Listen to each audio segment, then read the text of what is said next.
你的幻术奈何不了我的。崇高，虽然你经过了124000劫的修炼，已成10丈金身，但我是你的黑暗之渊，我是不会让你统治世界的。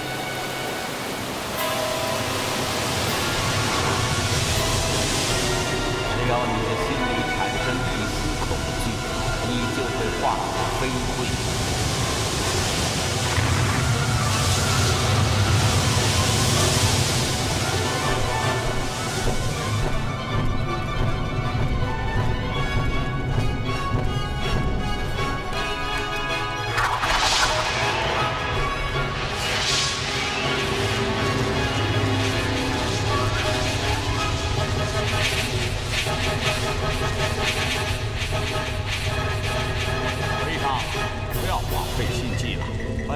代表正义和光明，怎能被黑暗浸染？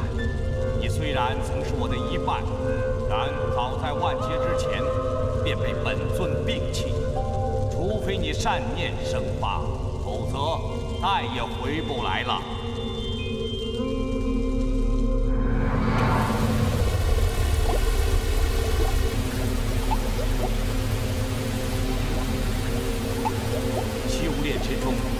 饱受悲苦磨难，不是早就应该忘却了？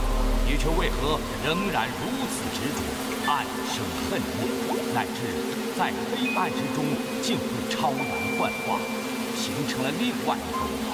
回刚，你虽然像我一般拥有无上的法力，却永远无法进入光明之中，这难道不可悲吗？对仇恨的执着，令你离开我的身体。 却无法在三界之中取得肉身，难道你要永远像魂魄一般游荡在三界之间？难道你要永远生活在黑暗之中吗？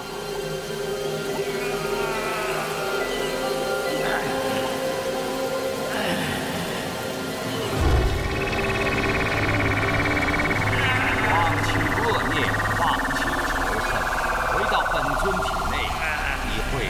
重回光明之中，我就是化作灰烬，也不会变成你那样的伪君子。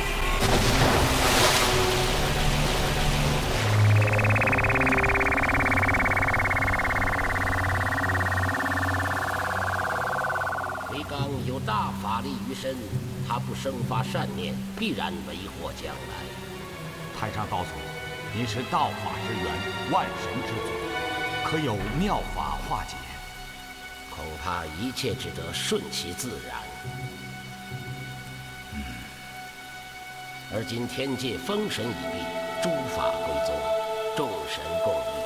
琼高先生以大道德、大法力，被公推为新任天帝，谥号高天上圣玉皇大天尊玄琼高上帝。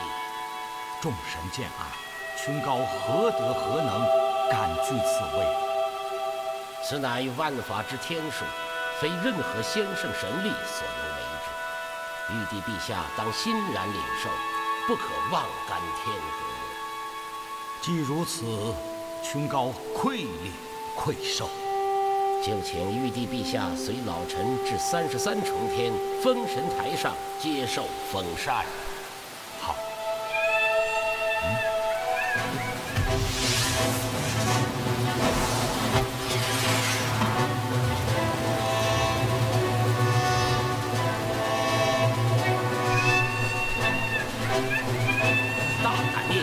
竟敢造次！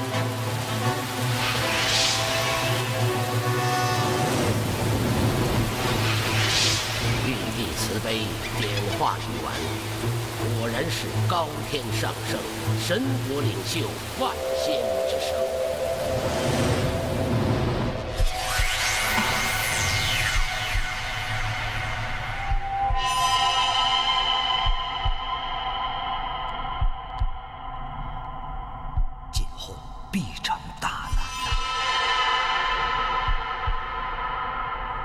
孽畜，你伤生无数，还不反正，更待何时？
请免礼。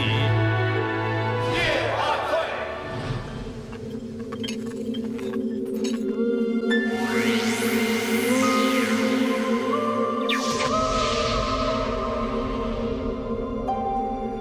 你伤生害命，罪不容恕，本该伤你性命，然朕念你修行万劫，乃天地灵气所致，故饶尔一命。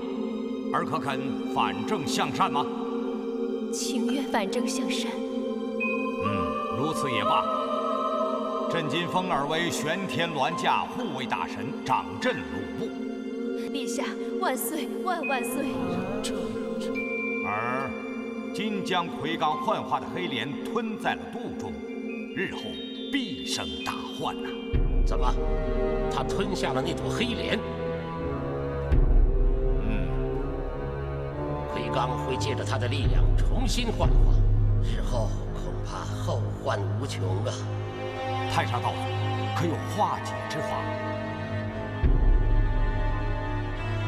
太医，你看呢？如能将腹中黑莲取出，以大法力化解，也许能解此厄，也未可知啊。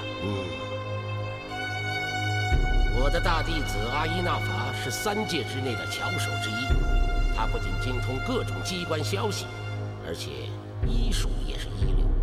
如将此事交与他办，定可保无虞。阿依那法现在何处啊？他的道场在洞庭湖深处的隐雾山中。事已至此，只得尽力一试。如果让魁罡幻化，那么3界之内就会出现一场浩劫，那是你我都不愿意看到的呀！老臣立刻命阿依那法准备，今晚便动手。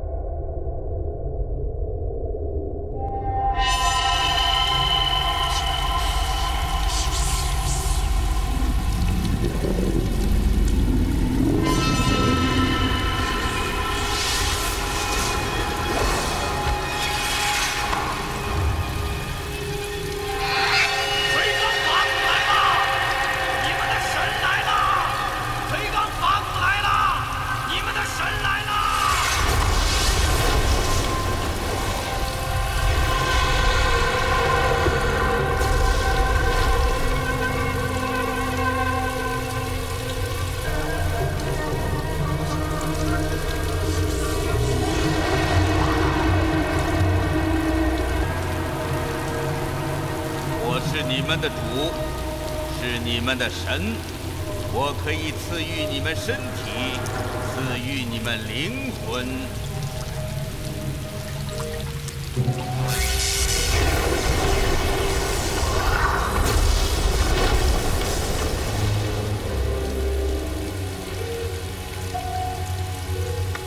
叩见法祖。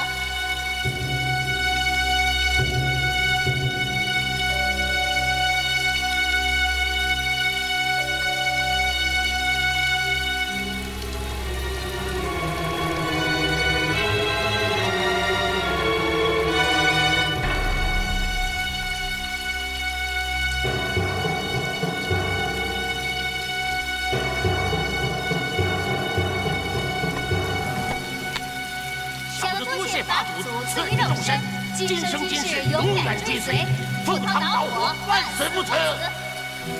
起来吧。是法祖。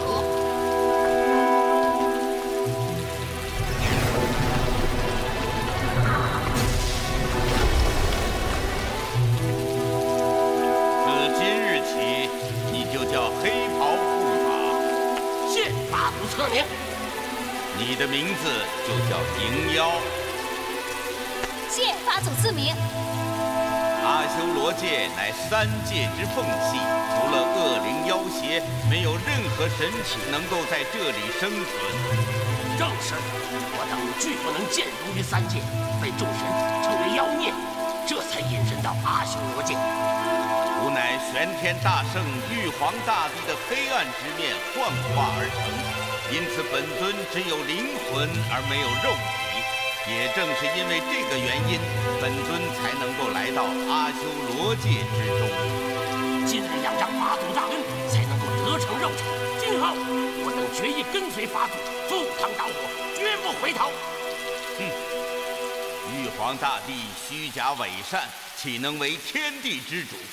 我们的目的就是要打入三界，杀死玉帝，夺取天庭。杀死玉帝，夺取天庭。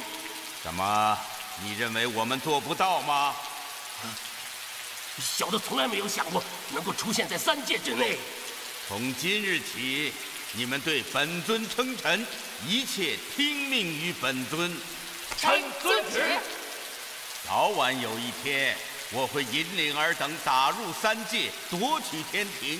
然而今最重要的便是本尊必须尽快得到肉身。法祖，怎样才能够得到肉身？最简洁的办法便是接受人世间精血的供奉，需要999个男人的阳气，999对童男童女的精血，以及999个刹女的阴精。可这些要如何得到呢？阳男刹女以及童婴都是人间之物，尔等对人间不熟，因此不知。要得到这些，就必须要有帮手幻化成精，下凡到人间，从人间获取。可法祖，我们要到哪里去找帮手呢？天界的桐华宫中关押着大批上古巨怪，这些神妖巨怪都曾是私自下凡祸乱人间之辈，后为天神所擒，关押在桐华宫内。只要能将他们其中的一二救出，事情便好办了。法祖知道，阿修罗界虽然众神无法进入，但以我等的法力来说，也无法进入三界呀。这个本尊当然知道，但是如果有我与你们同行，尔等可不费吹灰之力，便能够进入三界之中。臣糊涂了，刚刚法祖还说您也无法进入三界。目前本尊尚无肉身，自己的确无法进入三界。然而本尊却可以借助你们的身体，换句话说，附着在你们的身上，进入三界之中。哦，正是。而今我乃水体之身，附着在尔等身上是再合适不过了。除此之外，我们还要在天界诸神中发展几个自己人。这并不是什么难事，交由我来办就好了。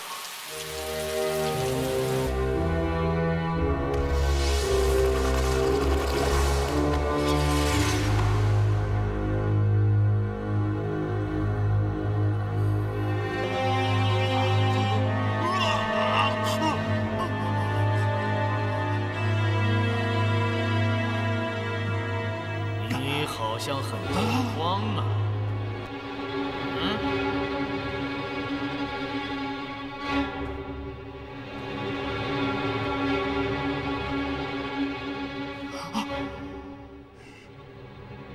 您是何方妖孽？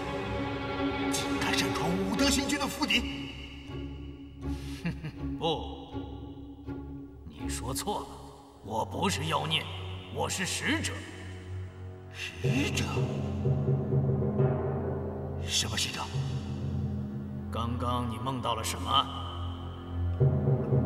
？100年前，你制造冤案，冤杀了黄河龙伯，至今黄河龙伯的冤魂仍旧关押在冥界之中，不能投胎。这些，你怎么知道？我知道的远比这些要多得多，知道吗？世间之事有待就有常，不要以为你做的事没有人知道就能够逍遥法外。也许偿还的时候马上就要到来。阁下究竟是何方神圣？既然能到我家里来，恐怕就不会在玉帝面前揭发我武德星君的罪状吧？星君果然是智慧过人啊！那么，阁下今夜到来，所谓何事啊？我的主人久闻武德星君大名，有意结识，这才让我充当使者，与星君相见。啊，阁下的主人是谁啊？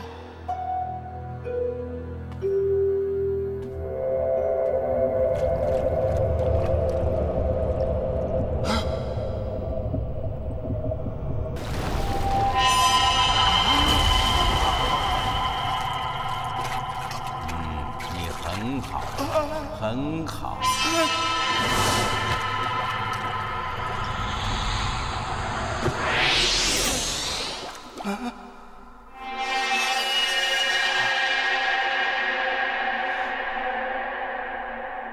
只要你跟随我，这一切都是你的。待到你的孽债偿还之时，我会告诉你如何趋避，你一定会安然无恙的。啊！请问大神宝号？叫我魁罡法祖。啊，那么魁罡法祖如此破费，要小神做些什么？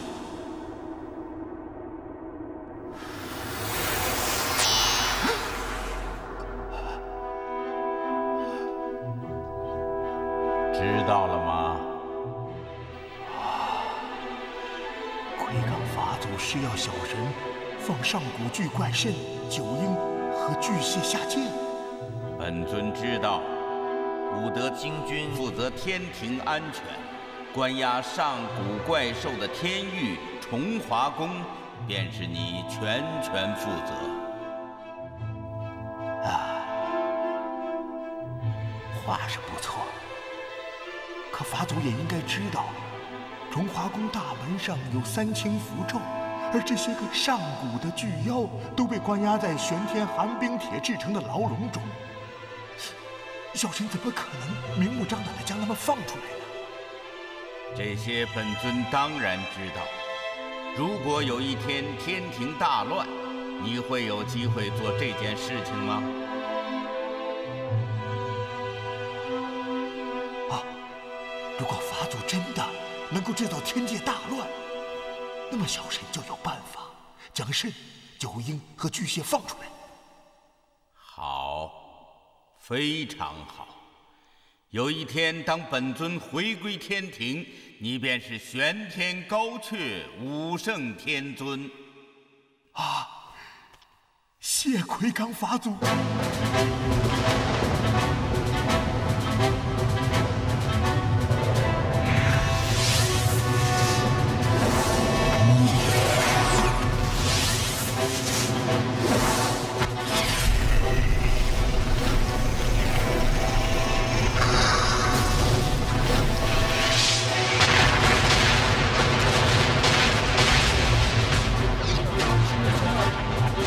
怎么回事啊？启奏陛下，一条如山岳般大小的巨蟒突然冲入天庭，发起攻击。哪里来的妖孽，竟敢如此大胆？探探海会大神，臣在。立刻率天兵天将擒拿此贼。臣遵旨。往日击去日马，往日突须日鼠，随本尊迎战。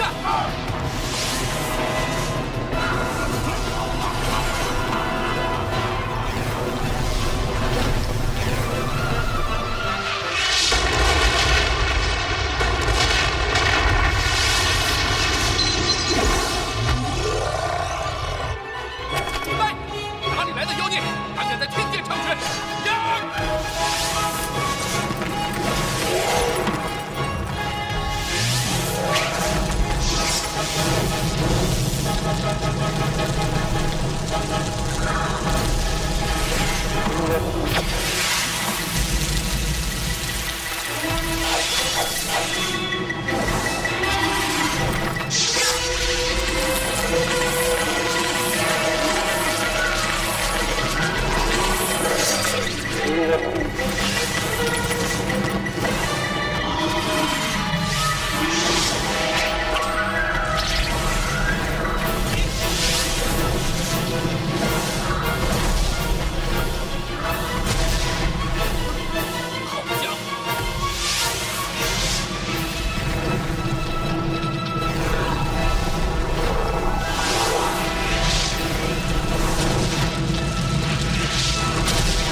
谢新知君相救之恩。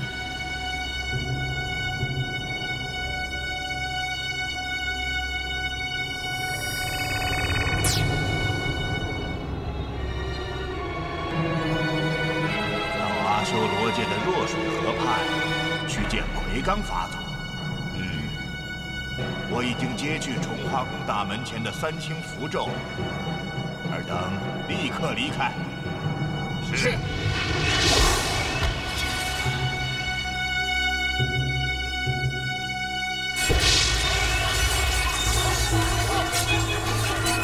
你的星君得手了。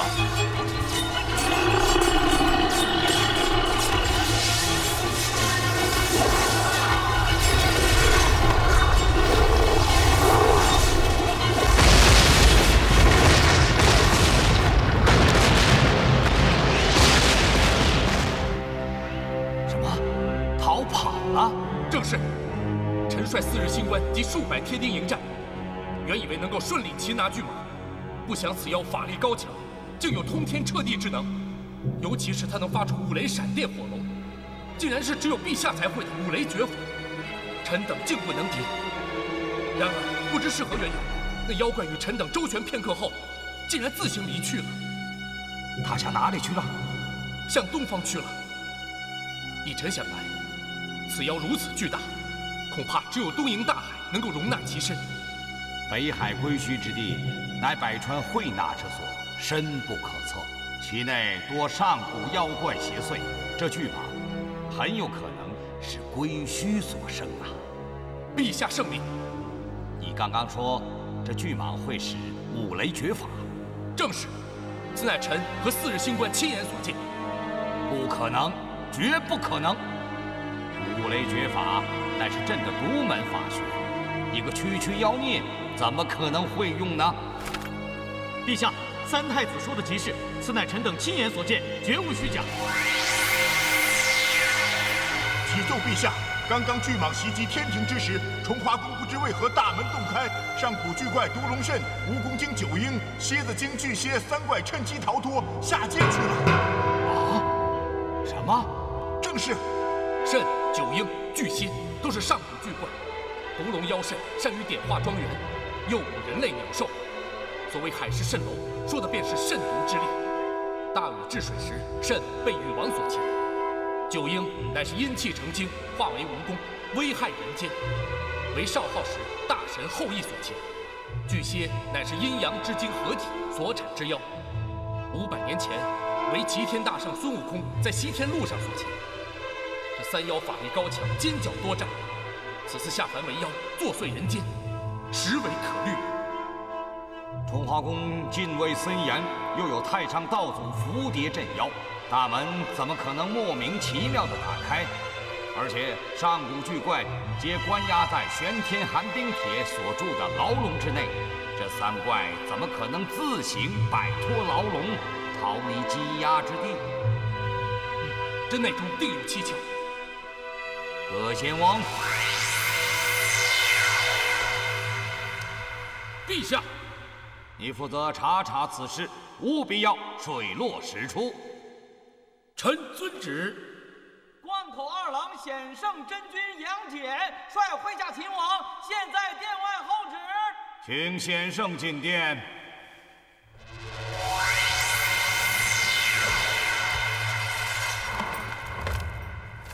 陛下，臣杨戬闻听凌霄不宁，天庭遭袭，特率麾下前来擒王。显圣心系王室，神领周天，辛苦了。臣不敢。天鹰元府雷声普化天尊，北方真武大帝率麾下秦王，现在殿外候旨。请雷声普化天尊真武大帝进殿。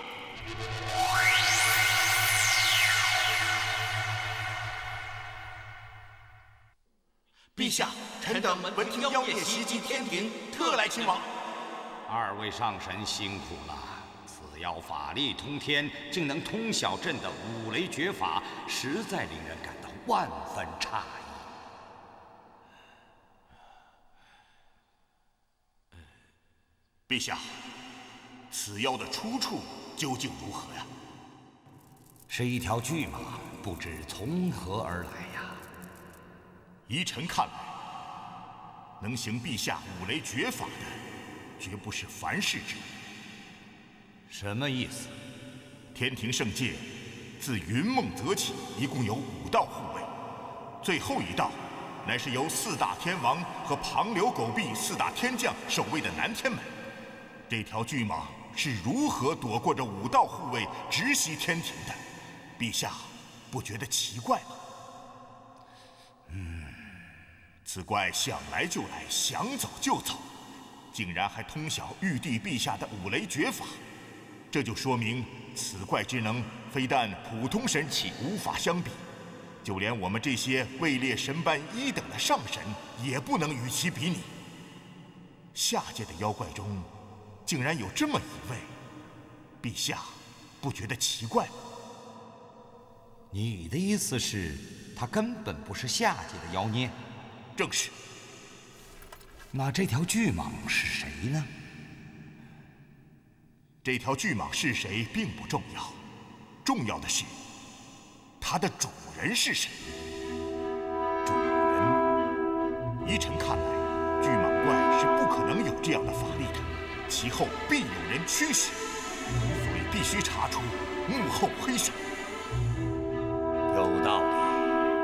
先生，难道下界妖怪就没有可能修炼成如此法力吗？下界妖怪法力如本尊者尚且没有，更何况如玉帝者乎？师叔如此肯定。小郎如若不信，可以一试。师叔法力高强，小郎岂敢不信？刚刚海会大臣哪吒所说，巨蟒怪向东方而去，很可能是奔向东瀛大海。杨戬、哪吒，臣在。臣在。你2人率本部麾下及天兵天将，火速前往东海，会同四海龙王，严加查查，一定要将此怪的出处搞清。臣遵旨。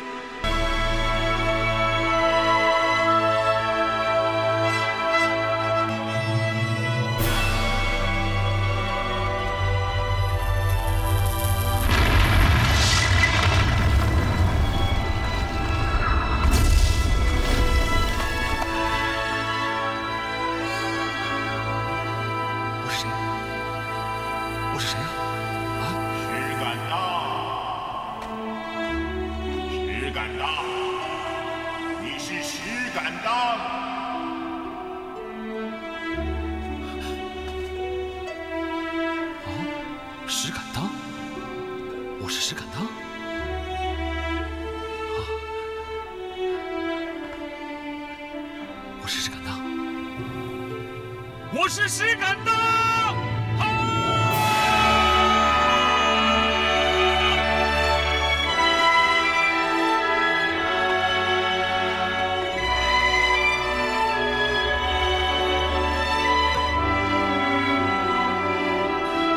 石敢当，我是石敢当。我来了。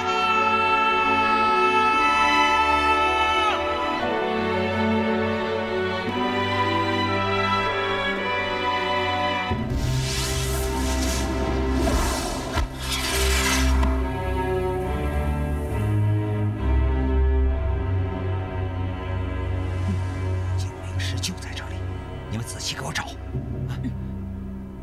师兄，你看那儿。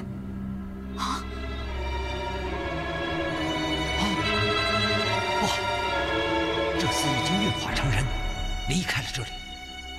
师兄，早就听说你能预知过去和未来之事，现在正好用上。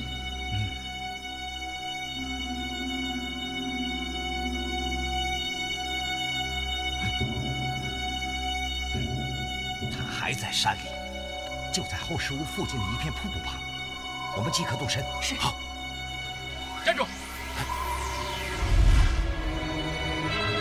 你们是何人？我是泰山绝顶的九灵石啊，刚刚运化成人。你是何人呐？你是九灵石？正是。你刚刚运化成人，哪里来的衣物？我刚刚运化成人之时，身上确实什么都没有，但是遇到了这2位朋友，是他们将他们自己的衣物赠予小人的。你2人是何人？小仙是山中的修士灵松子，她是仙女绿宗仙子。什么灵松绿宗的？别净捡好听的说。本尊问你们2人是何物修成人身的？灵松乃是松树精修成人身，绿宗乃是绿萝精修成人身。你2人路经此地，正好碰到9灵石。正是。我2人本要到后山采药，不想走到这里，忽听天崩地裂，一声巨响。这位师兄从空中落下，小仙2人便赶忙上前，见他赤身露体，便将随身携带的衣物赠送于他。事情正是如此。是这样。不敢多问上神名号。本尊乃天庭的3坛海会大神哪吒。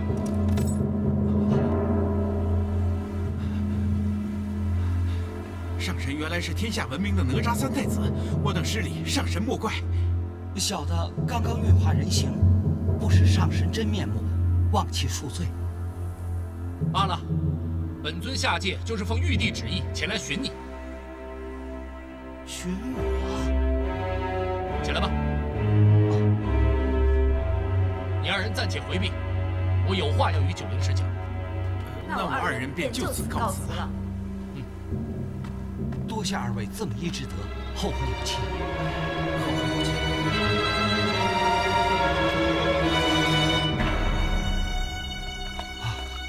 上神，好叫尔得知，尔虽然只是天生地长一石精，却蒙玉帝钦点为3界大护法，身份极其特殊，今后要委以重任。玉帝之所以派本尊前来，就是要本尊做你的老师，传你法力武功。你要潜心修炼，以备后用。真的？当然是真的。小神得蒙上神眷顾，收为弟子，实乃3生有幸。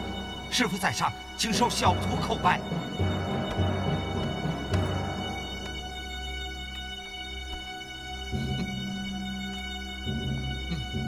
起来吧。谢师父。自今日起，你我便师徒相称。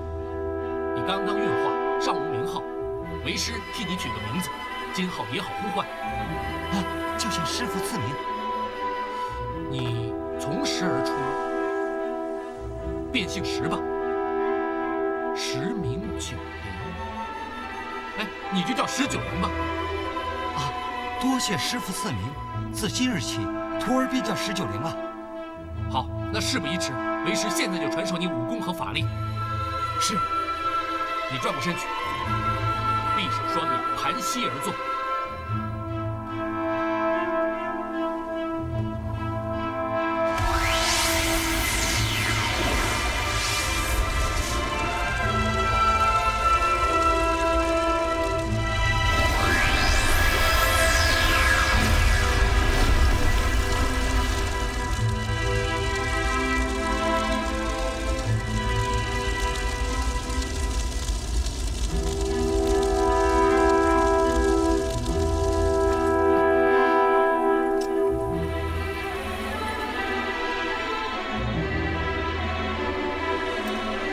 起来吧。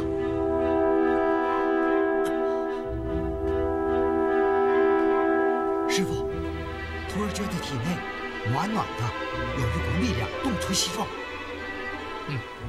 是我将自己的天罡神力灌输给你，而今你已经拥有了中神之力，要想继续进步，必须要在早晚之间多多习练。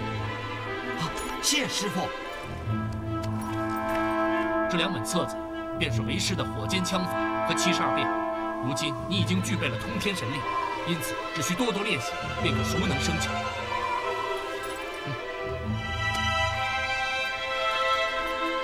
谢师父。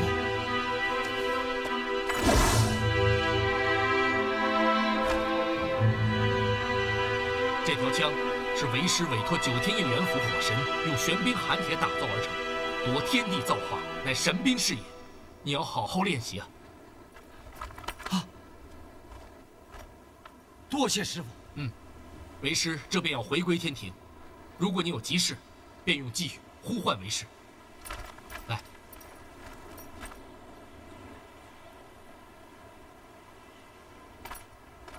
这便是呼唤为师的寄语，你记下了吗？徒儿记下了。那为师返回天庭去了。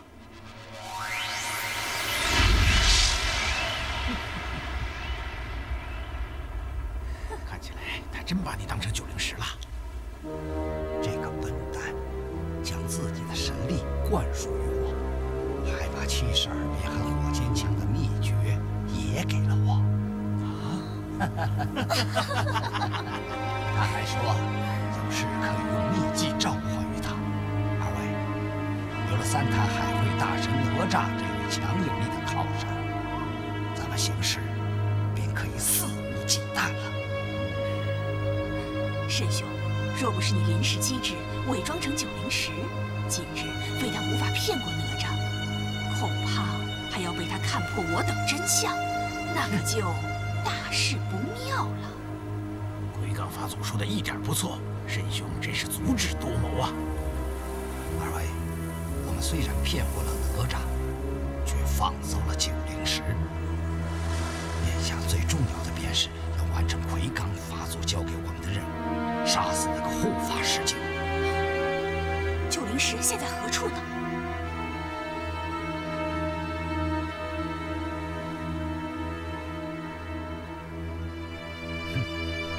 他也向山外走去，我等立刻追赶。好。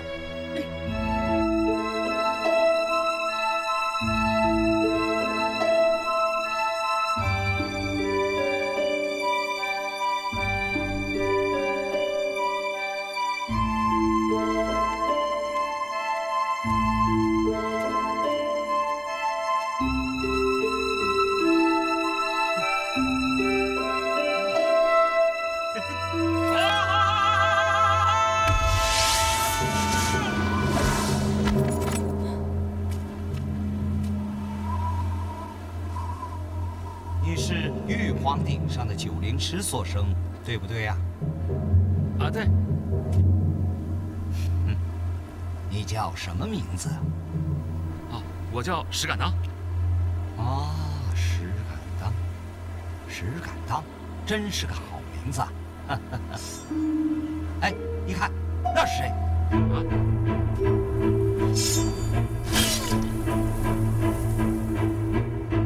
不明白是吧？其实我也不明白，刚出生就要死了，真悲惨。小子，愿自己的命苦吧。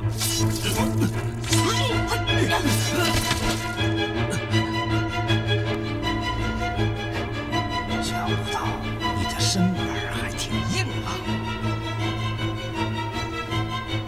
看向他的脑袋。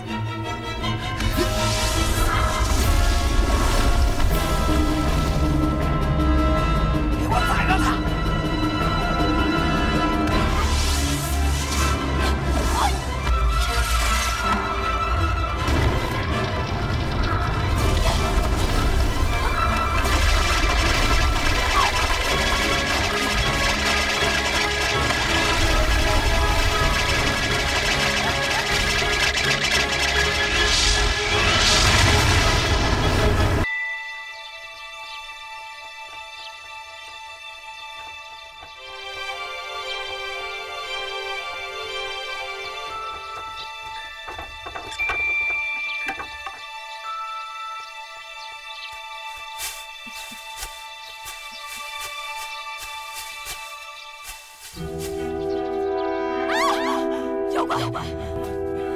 别怕！妖怪！是。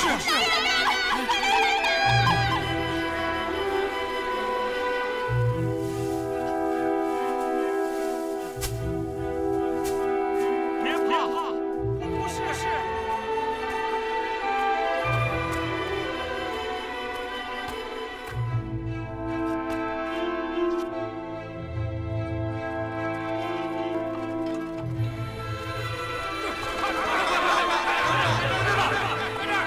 就是他！不是，救主任，打死他！不是。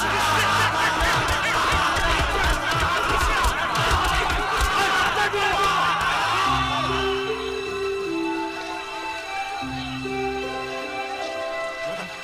哎，你看，这怎么长这样？把他救上来！穿的什么？这是哇，太奇怪，就是哎呀，这样的人，太奇怪了。老板，这是什么呀？哎，你，老板，我怎么了？你身上斑斑块块，头顶奇形怪状，与人类不同，你是妖怪？不，我不是妖怪，我跟老板一样，也是人呐。不，你不是人，是妖怪，妖怪！哎呀，老板，我真的不是妖怪，我不会伤害你的。妖怪啊！哎，肯定是妖怪啊！妖怪找不出口。之前的亮星精的是什么呀？这他忽然间还找上了羽毛了，是妖怪啊！就是他！哎，怎么了？你叫什么名字？哦，我叫石敢当。哪里人士？我只记得我是从泰山顶上的一块石头里面出来的。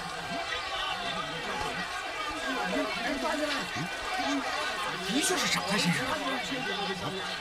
这厮一定是个妖邪之辈。先将他拿到衙门再说。走，我不是。对不起，我不是故意的。快起来，快起来！对不起，没摔疼吧？啊，对不起，我不是故意的啊。我不是故意的，我都说了，我是从石头里面出来的。何人大胆，竟敢袭击宫门捕猎！大人就是他，此人定是妖魔，给我拿下！是。你知道说呀？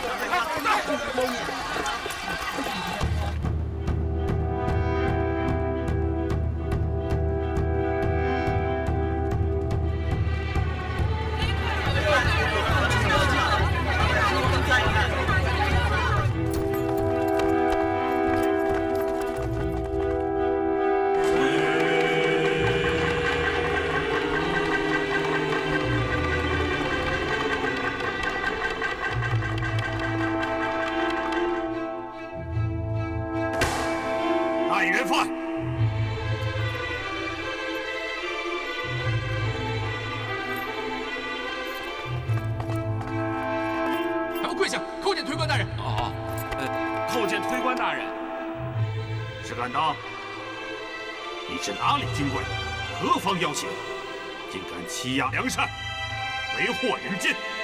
小民乃泰山巨石所生，虽非人类，却绝对不是妖邪，更不曾欺压良善，求大人明察。大胆！你赤身露体在街上行走，恐吓卖豆腐的老板，还殴打公差，难道不是欺压良善？大人。石敢当已经有数日未曾吃饭，实在饿极了，这才管卖炸豆腐的老板讨要食物，并不曾恐吓他。至于二位差官老爷，小的更是冤枉了。二位老爷突然上来就要抓小的，小的一着急就挣扎了一下，不知为何，二位老爷就突然飞起来了。小人实在不是有意的，还求推官大人明察。你是泰山巨石所生？正是。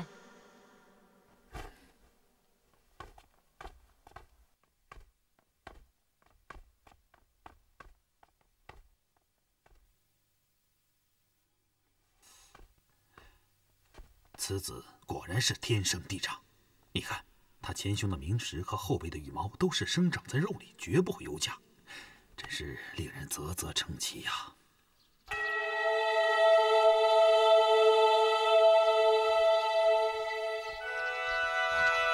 最近天下确实有点起义，我想应该。陛下，陛下。什么事？慌里慌张的。开封府推官董森送来了一个天产异人。哦，异人？什么异人？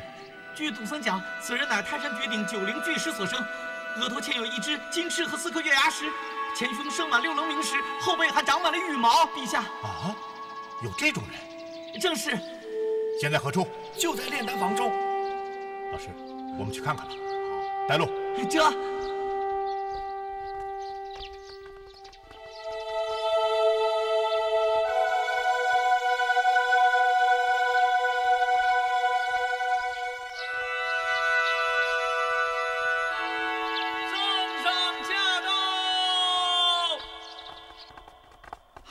陛下，陈董森恭迎圣驾，爱卿平身。谢陛下。董爱卿，那天产石经现在何处啊？就在囚笼之中，请陛下观看。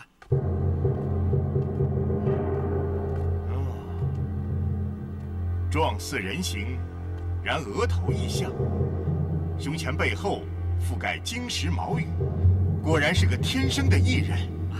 董爱卿，你献此精灵，深获朕心，朕必有重赏。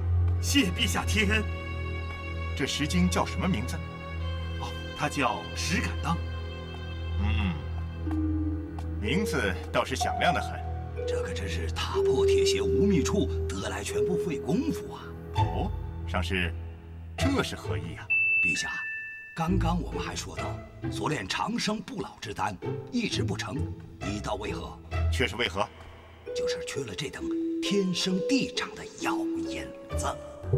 把石敢当带进来。是。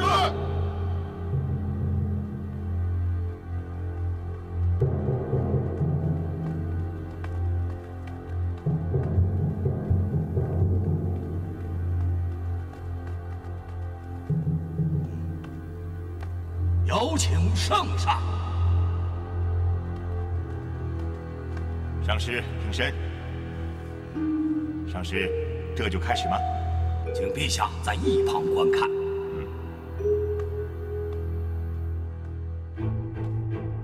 大胆妖怪，立刻现出原形，免受皮肉之苦。我不是妖怪，是人。给我闭嘴！你这妖孽好大胆子！化作人形，为祸人间，而今落入本法师手中，竟还企图说谎脱罪，真是罪该万死！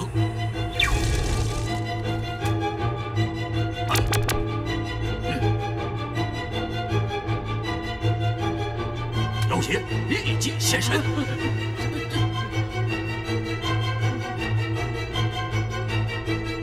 这妖精好高强的法术！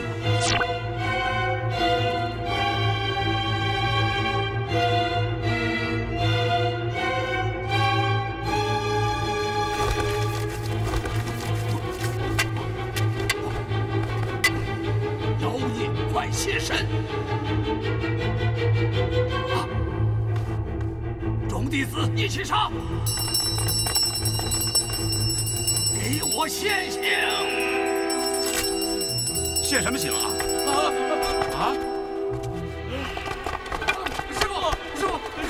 师父！上师啊，看样子此子不像是妖怪啊！陛下千万不要被他的表象迷惑，此妖法术高强。光是普通法术难以将它现其原形。来人呐，在！将此药塞入炼丹炉中，点燃炉火，团炼于他。是。怎么，上师，你要将活人放入火中，活活烧死啊？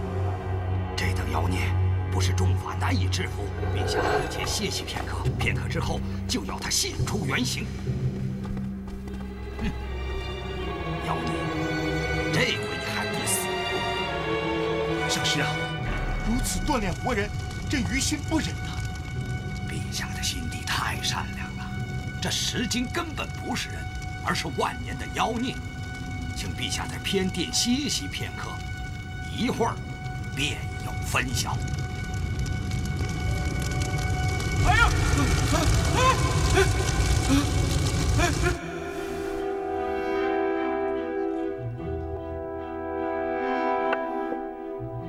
陛下可知，精怪者乃五界之灵，受天地灵气、日月精华，经数万年乃至数十万年的修炼，方能化成人身。这种机会，万年难遇。不要说他团炼成灰放入金丹，就是直接食用，说不定也能够长生不老。直接食用？上师的意思是说，吃人？臣已经说过了，这个石敢当不过是巨石化成的妖精，并不是人。启奏陛下，师父，2个时辰已到。石敢当的事怎么样了？刚刚弟子透过气门向炉内望去，那石敢当已不见了踪迹，像是已经蝶化成灰。徒弟们，将石井的灰烬取出。是。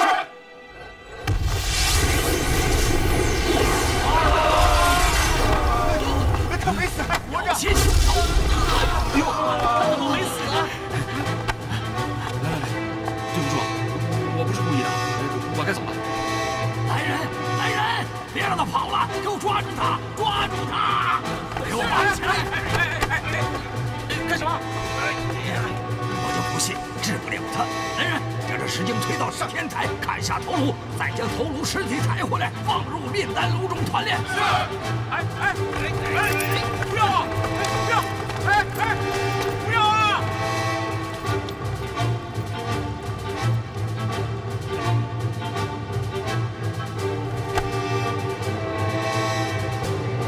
行刑！苍天呐！武士难道有何罪孽，竟遭如此虐待？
臣实敢当，参见陛下。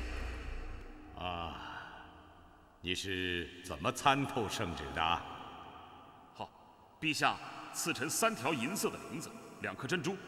银色之意乃是指今夜寅时，3根铃子乃是3更在凌霄殿，2颗珍珠则是进殿时刻为寅时2刻。果然是个天生地长的，绝顶聪明。石敢当，你对魁罡知道多少啊？臣只知魁罡乃是妖邪之首，麾下拥有大批法力高强的妖魔，蜃、九婴和巨蝎便是其长牙。这些妖孽为祸人间，就是要替魁罡取得996名阳男差女和童婴。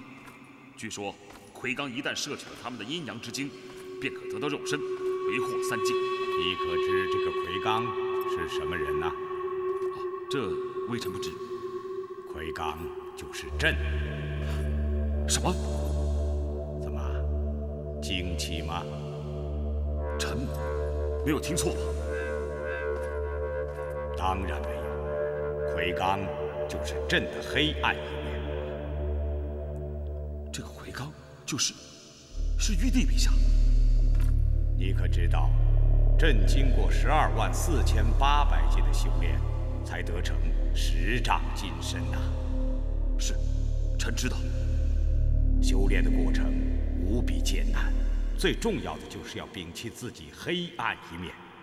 这黑暗的一面包括愤怒、仇恨、杀戮等等光明和善良的对立面。34800劫前，朕终于摒弃了黑暗面，得到了光明。然而，万万没有想到，朕的黑暗面有如痼疾，挥之不去，抛之不离。朕以大愿力，最终将之消灭。本以为他已经不存在，可谁知，他竟在朕消灭他的同时，脱离朕的身体，飘荡而出，成为一个新的个体。陛下的黑暗面脱离了圣体，成为另外一个人了。不，这样说还不确切，并不是一个人，而是一个类似魂魄的东西。它继承了朕所修炼的所有法力，只是没有肉身而已。他为自己起了个名字，叫做魁罡。魁罡拥有陛下所有的法力。正是。500年前，原来的天帝少昊因积怨过重，为南方恶神刑天的恶灵所杀。三界大乱，众神自相残杀，天界进入混沌时期。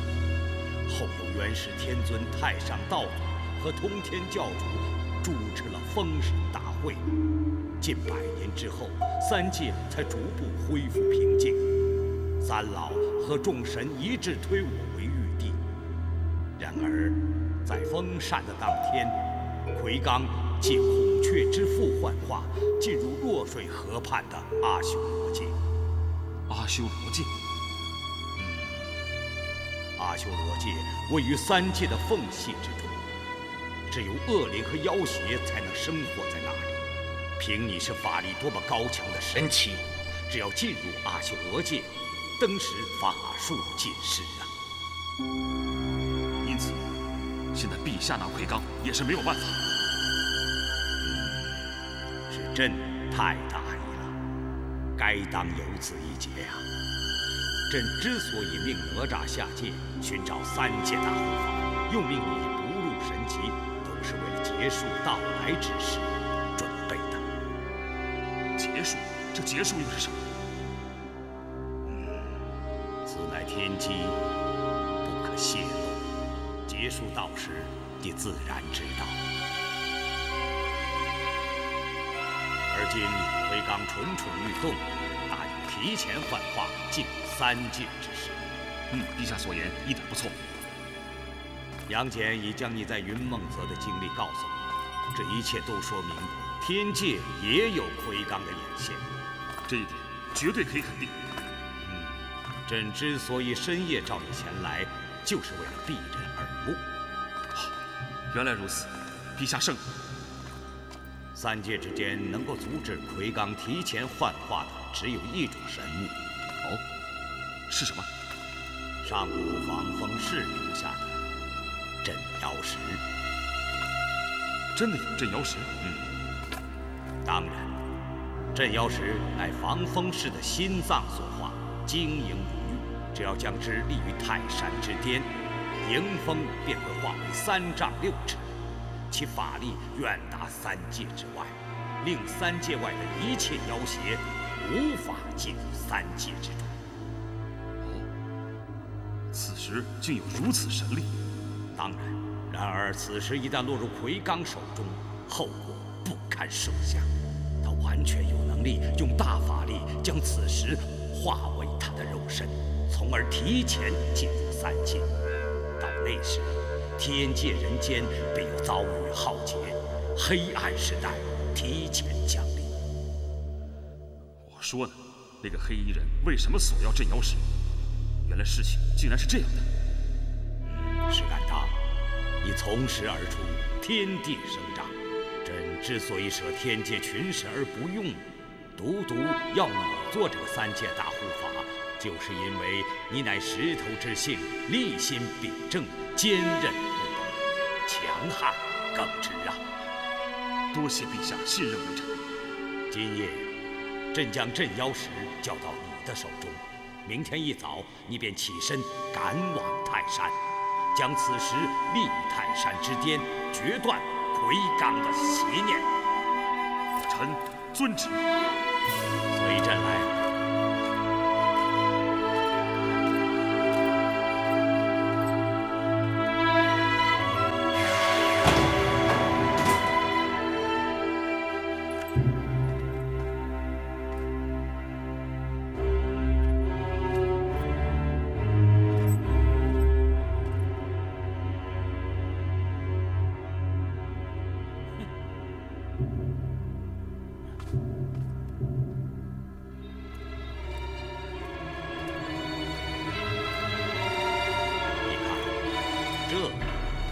镇妖石。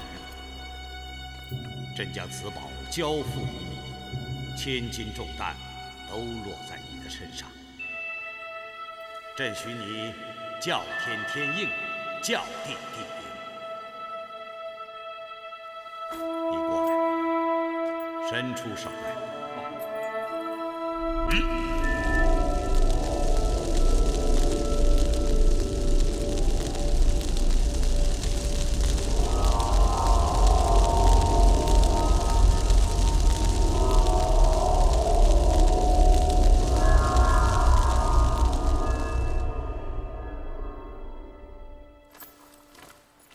刚刚朕授予你的乃是天罡地煞五雷诀之法，以此法口念安字诀，可驱传3界各处山神土地为你所用。静字诀乃呼唤上下8度神仙，法字诀用于点传方外诸神。比如你得到海外归墟，要寻找蓬莱3岛的仙字，便可使用法字诀。微臣明白。戒字诀则可随意进入天界和幽冥地府，不需任何引领。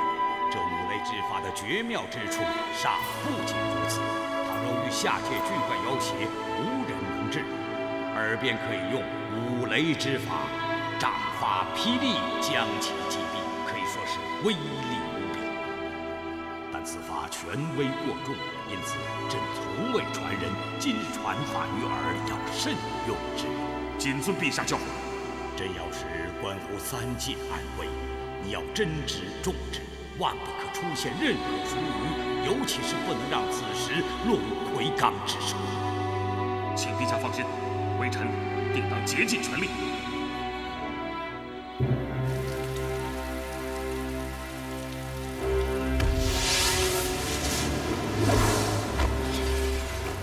法祖，真妖石出现了。正是，一切尽如法祖所料。今夜玉帝召石敢当临时到凌霄宝殿，将镇妖石交给了他。黑桃护法呢？黑桃护法已率巨蝎、乌鸦大王、碧晨3兄弟、华莲、铁马及大地兄弟赶往凡间。想来灵力一击，定如雷霆万钧，石敢当绝对想象不到。成败在此一举。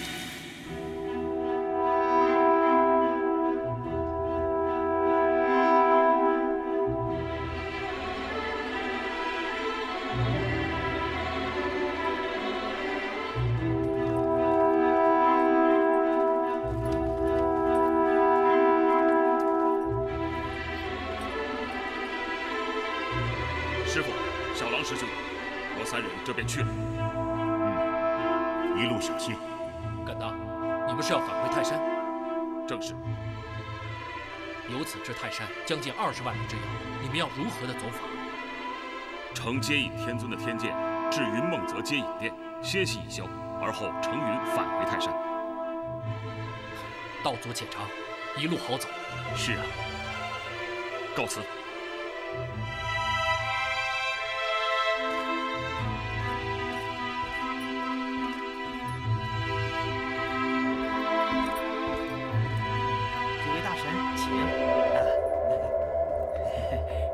请起航。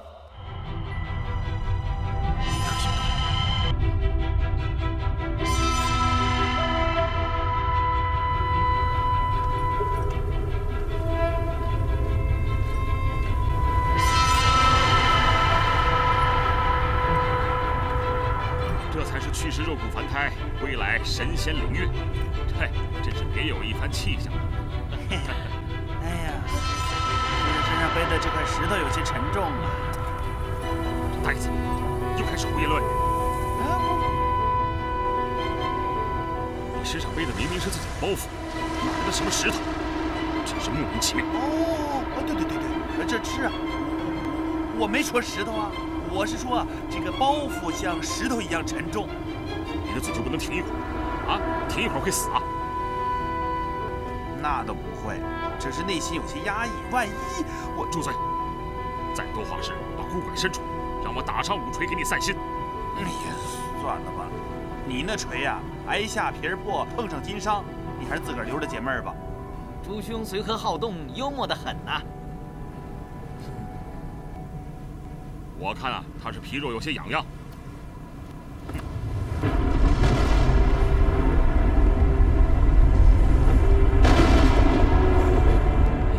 大哥，这边五云煞是奇怪，云中放电，莫非是有妖怪不成？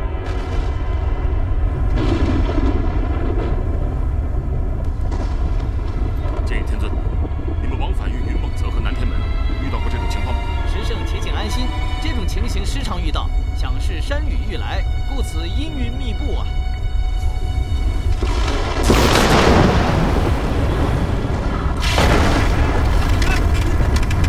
这怎么回事？这天界怎么抽起风来了？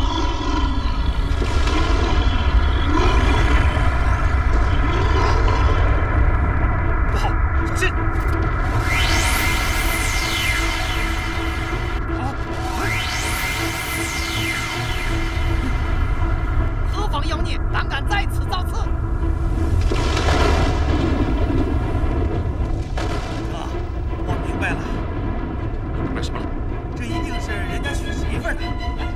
娶媳妇儿？啊，你没看到吗？人家还打着红灯呢。你这活呆子！你再仔细看看，天上有那么大的灯笼。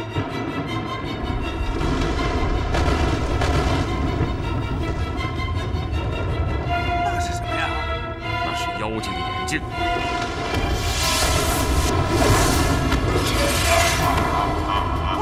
我的妈呀，这是什么东西啊？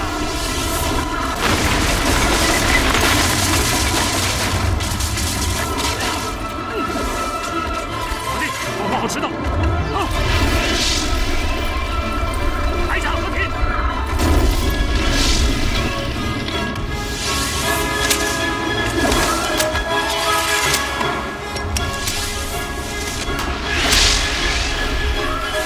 啊！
多杀几个畜生，哥哥在此跟你们关羽对阵。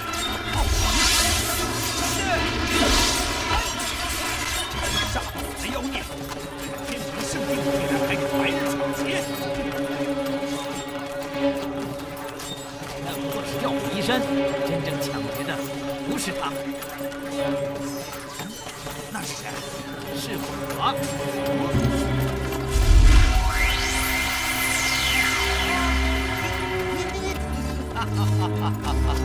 你不是金人大神，你是谁啊？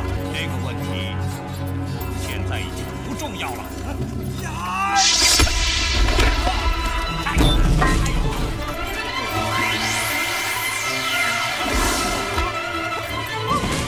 哎呀，不好了，不好了！包袱被抢走了，包袱被抢走了！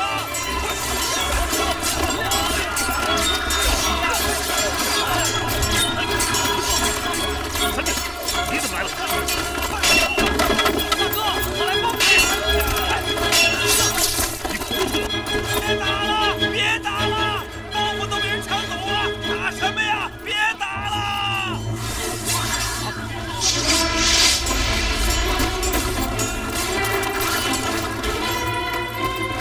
包袱到哪里去了？接引那厮，他怎么了？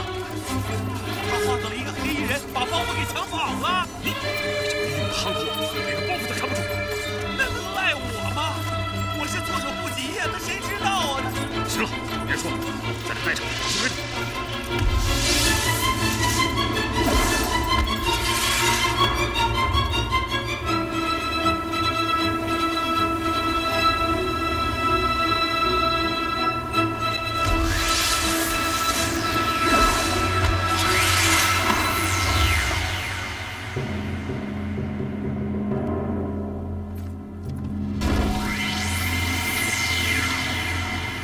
你可是本方土地，小神松骨山土地叩见师圣。刚刚有妖邪劫夺我的镇妖石，飞过这里，你看到了吗？小神没有看到啊。你身为土地，却饱食终日，无所用心，任由妖魔鬼怪横行于此，却浑然不知。难道不知天道森严吗？啊，是不？师圣在上，小神真的不曾看到妖魔经过。以前每妖魔过境，总有风声，可刚刚确实是没有啊。莫非是我赶过了头？好了，错怪你了，你去吧。是，谢谢师圣。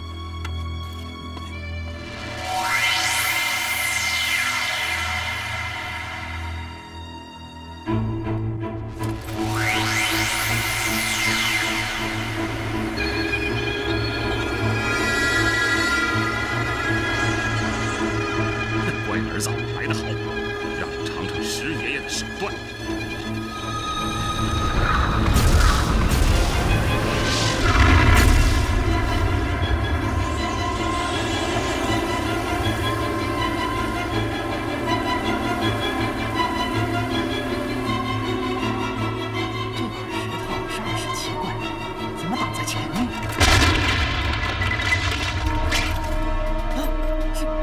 是你！我早就知道你是个假的，因为那天夜里，接引天尊就已经自枪而死，身死之后成为石像，而后化为齑粉，这是任何人都装不来的。有一点我感到非常奇怪，从你的身上竟看不出丝毫的妖气，这也算是奇事一件。你究竟是什么人？你难道不认识我了吗？我该认识你吗？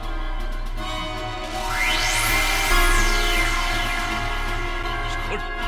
为何要抢我的包袱？和你一样，我也需要镇妖石。你怎么知道镇妖石？你以为天庭真的固若金汤？你以为你的玉帝还能做几年？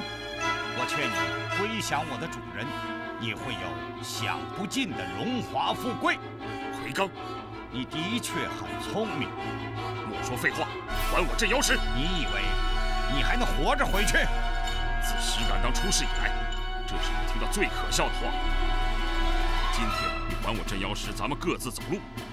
如若不然，俺石敢当发誓，让你们看到自己的脑袋。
打死你！怎么样？拿到了？拿到。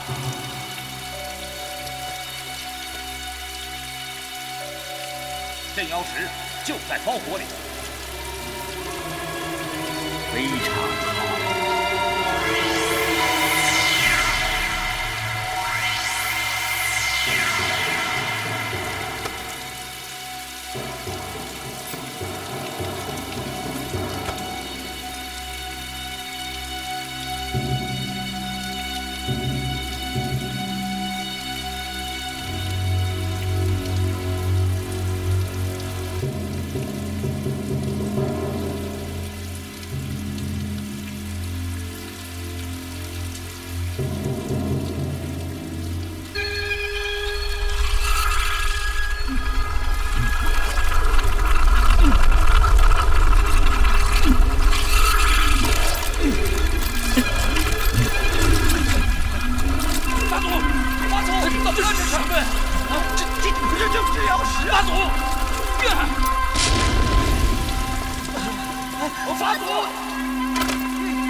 这正是从石敢当手中抢到的镇妖石啊！这是二郎神杨戬豢养的10人太岁，一旦上身，便会立即被其吞噬。今天如果换了旁人，就彻底完蛋了。黑莲圣使，我信任你，才将事关命脉之事交予你。可是你是怎么报答我的？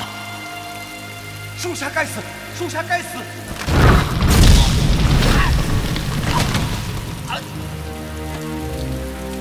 还会让我失望吗？不会了！好一个石敢当啊！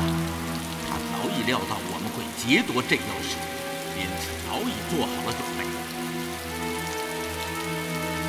看起来没有必要再使阴谋诡计。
这帮龟孙呐，骗的是团团乱转，拿了个假镇妖石，还那么欢天喜地的。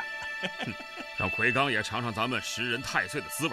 嘿嘿，要说你也够损的，能想出这种招来。哎，哥，你说师傅怎么养的这10人太岁？什么时候能不能让他老人家也教教我呀？哼，你以为那种东西想养就能养啊？那可是上古剧毒之物，没有大法力根本无法镇压得住。你养，没几天啊。 就让太岁给你吞了，有那么悬吗？还真是，怎么什么到我这儿都这么难呢？不信你就试试。嘿嘿，算了吧，我还想多活2天呢。哎呀，别的不说，总算是甩下了奎刚手下的这批孽畜，也不能掉以轻心呐。奎刚法力高强，绝不可等闲视之。想来他们也刚刚回到弱水河畔。 待发现镇妖石是假的，再来抢夺，怎么也得几个时辰以后吧。我们已经使出云梦泽了，再有1个时辰就可抵达泰山。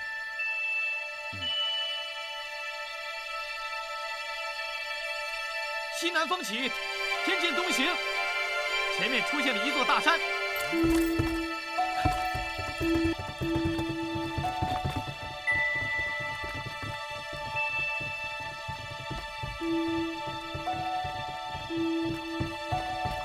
哥，你看，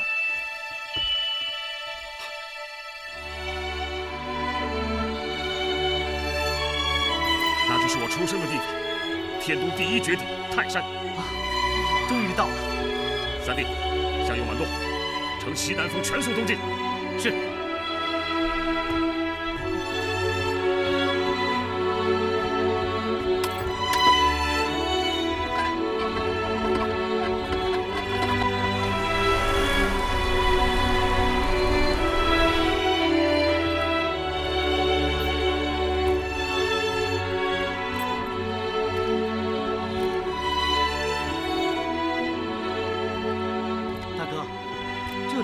便是泰山，正是，这里便是后山坳，名叫后石坞。由此向东绕到山前，经过锦18盘、慢18盘、五大扶松，穿过南天门，就可以到达绝顶之处了。哎，大哥，这里也有南天门？好，这个南天门并不是天界的南天门，只是当地人形容山高绝险，犹如天门。哦，是这样。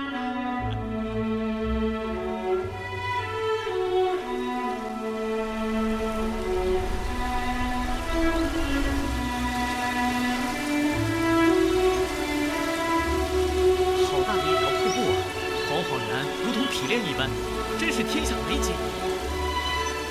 泰山绝美，天下罕见。哎，哥，真想不到你这样一个人能出生在这么一个地方啊！哎，照你的意思，哦，我应该出生在那般凶狠险恶之处才相配。哎，山恶人善，山恶人善。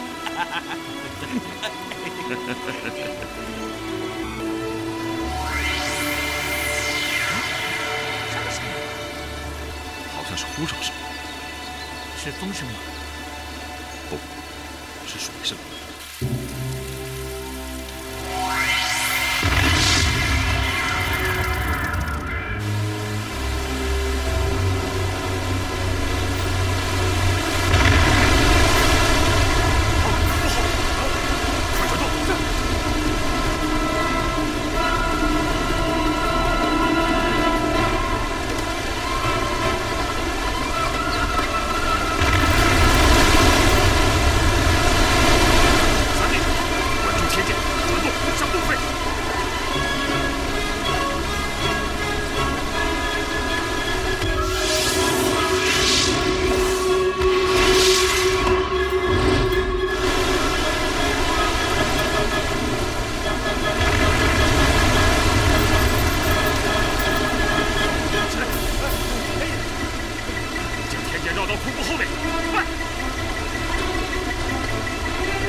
我枪，妄图骗我魁珑法祖，那是白日做梦。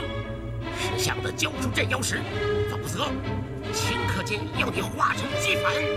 想要镇妖石，问问爷爷掌中的开山月答应不答应？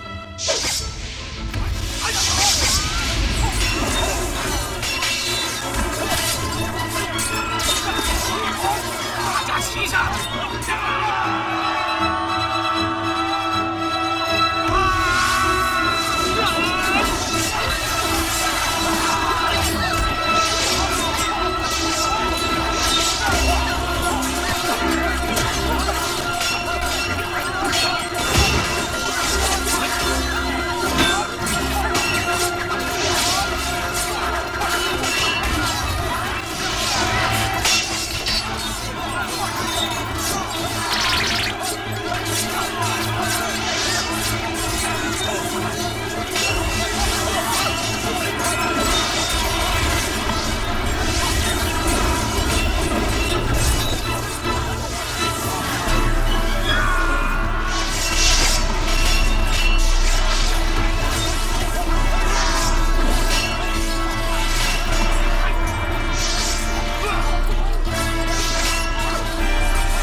知，尚在此大言炎炎。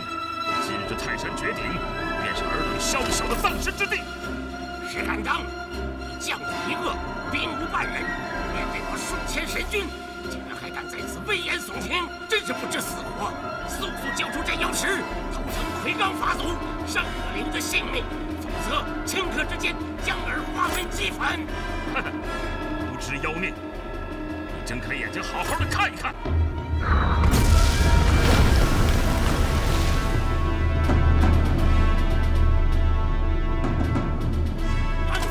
不好，中埋伏了！他们早有准备，故意将我们引得泰山绝顶，一网打尽。妖孽，放下武器，为你受缚，尚饶尔性命，否则顷刻之间，便要尔等粉身碎骨！炸！锤！炸！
杨师兄。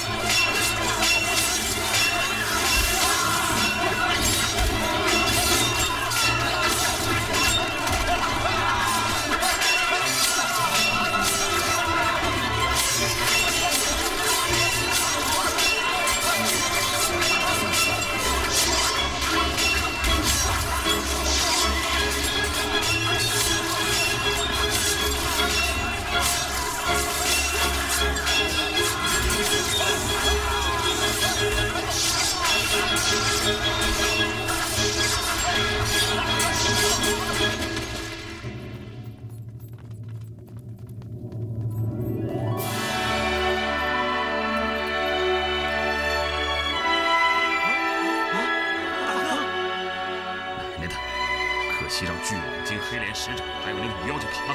甘当，你的任务不是除妖，是将镇妖石立于玉皇顶上，那才是功果呢。瞧我这脑子，光想杀妖怪，连自己来干什么都给忘了。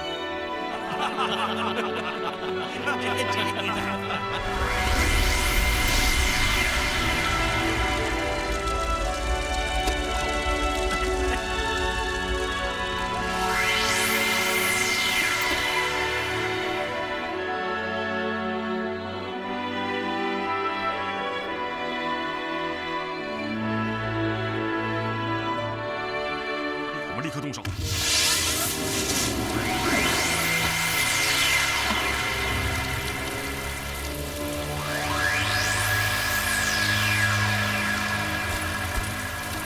马祖，我等不能中了石敢当的奸计，全军覆没。好厉害的石敢当啊！你们起来吧。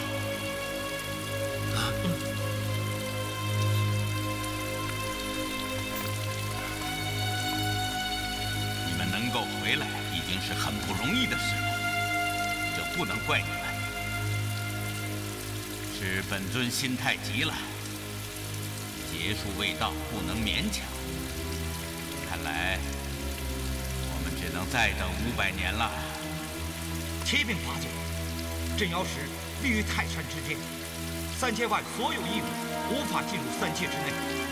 500年后，我们真的能够回到世间吗？ 镇妖石并不是能够永远震慑3界。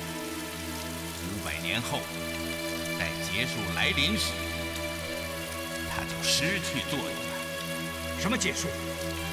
此乃天机，不可泄露。待时候到了，你们自会知晓。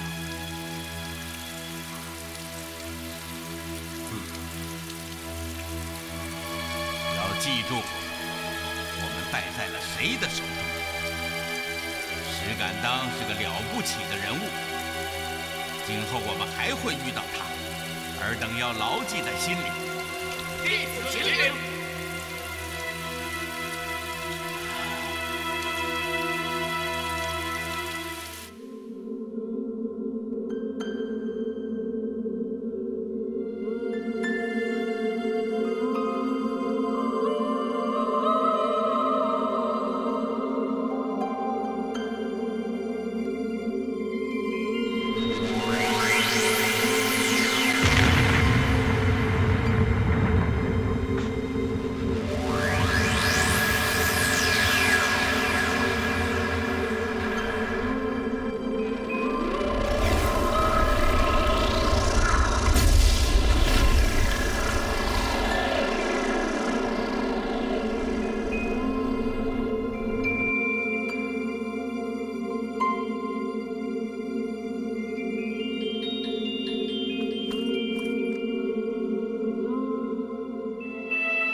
敢当啊，镇妖石上不能空着，刻几个字吧。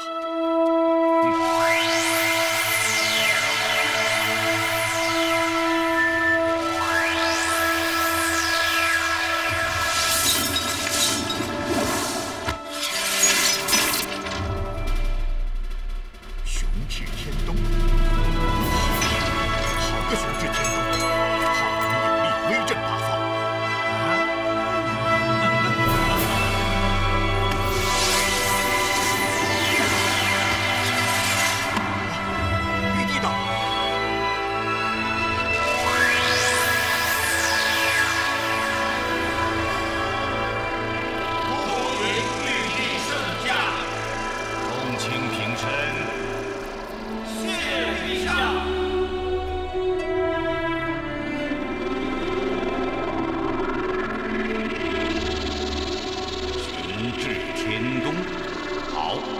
这几个字写得好，是何人所写啊？回陛下，是微臣所刻。巨石镇妖，雄立于天东绝顶，此乃天地间一件大功果。石敢当不但汉语过人，且智慧无双，竟能成此大事，绝功至伟，殊堪嘉奖。而今3界已安，朕欲设安天大会，除庆贺巨妖被柄忤逆，3界自此和谐，还要封赏有功之臣。正该如此。陛下，而今镇妖巨石雄至天东，3界之外的妖孽无法进入，天界已安。然而下界却仍有很多妖魔鬼怪，魑魅魍魉，祸害人间，为祸百姓。其行不可谓不毒，其恶不可谓不大。请玉帝慈悲，赐予镇妖去邪之法。陛下，石敢当虽是受天经地气、时钟所长，却有济世仁人之情、至圣慈悲之心，实为难能可贵。就请玉帝赐下一般法宝，可镇人间邪祟。好，取绢笔来。